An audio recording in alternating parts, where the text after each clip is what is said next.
Kisah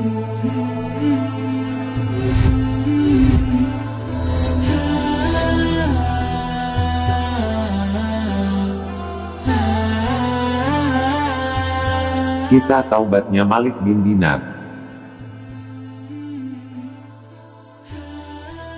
Assalamualaikum warahmatullahi wabarakatuh. Sebelum kami bacakan kisah ini, jangan lupa subscribe dulu ya guys. Gratis. Malik bin Dinar al-Sami terlahir dari seorang budak keturunan Persia dan Sijistan, Kabul. Meski terlahir dari seorang budak, namun ia adalah seorang yang merdeka. Dalam riwayatnya, Malik bin Dinar merupakan seorang polisi yang gemar mabuk, sehingga khamr pun minuman yang sukar dijauhkan darinya. Ia terjerembab dalam dosa-dosa, kemaksiatan dan kejahatan pun senantiasa ia lakukan. Hingga pada suatu hari, ia menikah dengan seorang budak yang cantik dan melahirkan seorang anak perempuan. Naluri Malik bin Dinar sebagai seorang ayah untuk buah hatinya tercurah untuk sang putri. Dia sangat menyayanginya. Ketika putrinya sedang belajar berjalan, rasa sayangnya pun bertambah. Namun setiap Malik bin Dinar hendak meminum khamr di hadapan putrinya menjatuhkan khamr ke bajunya. Dan itu terjadi berulang kali, tapi tak sedikit pun Malik bin Dinar marah pada putrinya. Lalu putrinya meninggal ketika berusia 2 tahun. Meninggalnya buah hati kesayangannya membuat Malik bin Dinar berada dalam kesedihan yang mendalam. Pada malam Jumat di pertengahan bulan Syaban, Malik bin Dinar bermimpi tentang kiamat. Suara sangkakala berbunyi dan orang-orang yang telah mati kembali bangkit. Dalam mimpinya, Malik bin Dinar merasa ada sesuatu yang bergerak di belakangnya. Ia mendapati seekor ular besar dengan mulut terbuka lebar merayap ke arahnya. Dia pun pontang-panting berlari ketakutan, menebaskan semua yang ada di depannya hingga di tengah perjalanan dirinya berjumpa dengan seorang syekh yang sedang berjalan mengenakan pakaian serba putih. Ia kemudian memohon pertolongan darinya, namun syekh tersebut berkata, "Aku orang yang lemah dan ular itu lebih kuat dariku dan aku tak mampu mengatasinya. Akan tetapi bergegaslah engkau, mudah-mudahan Allah menyelamatkanmu."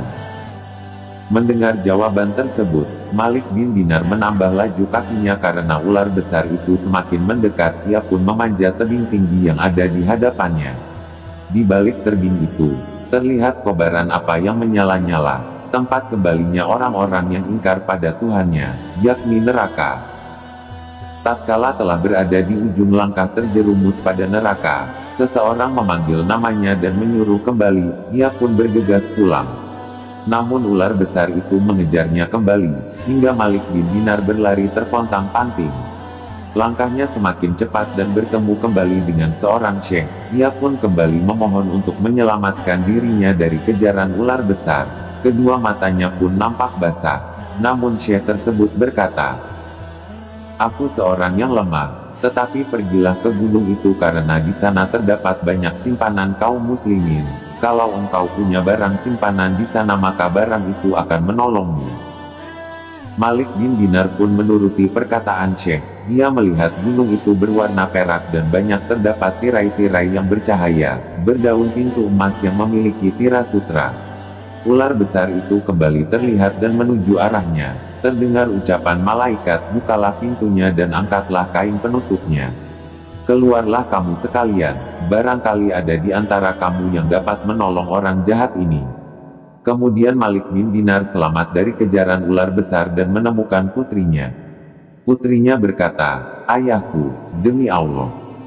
Putrinya pun merakul Malik bin Dinar dengan raut bahagia dan membacakan sebuah firman Allah yang artinya, "Belumkah datang waktunya bagi orang-orang yang beriman, untuk tunduk hati mereka mengingat Allah dan kepada kebenaran yang telah turun kepada mereka, dan janganlah mereka seperti orang-orang yang sebelumnya telah diturunkan Alkitab kepadanya. Kemudian berlalulah masa yang panjang atas mereka lalu hati mereka menjadi keras.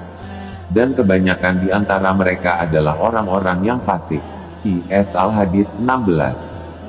Malik bin Dinar pun menangis teringat dosa-dosa yang berada di pelupuk matanya, dan meminta putrinya menceritakan tentang ular juga syekh yang tadi ia temui di tengah perjalanan.